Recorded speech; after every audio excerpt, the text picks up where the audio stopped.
Welcome to the Tech Egg. Don't get scrambled. Enjoy the video. You start by preparing essentials.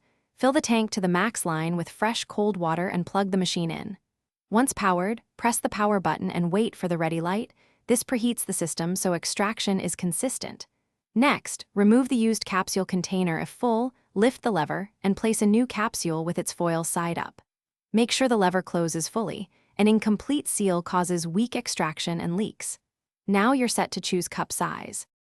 You now position your cup on the drip tray and decide between espresso or lungo according to the capsule intensity and cup size.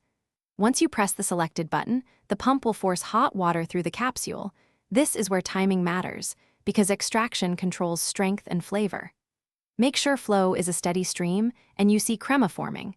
Stop the cycle early only if taste is too strong. If the machine sputters or drips irregularly, pause and check capsule placement and water level. You finish by ejecting the spent capsule into the used capsule container and disposing of it. Empty that bin regularly to avoid jams. Then, for consistent performance, rinse the water tank and run a short water-only cycle once a week to purge oils and residues. If brewing fails, first check power and water level, then confirm the capsule is seated properly. If problems persist, descale according to manufacturer instructions. This keeps extraction reliable.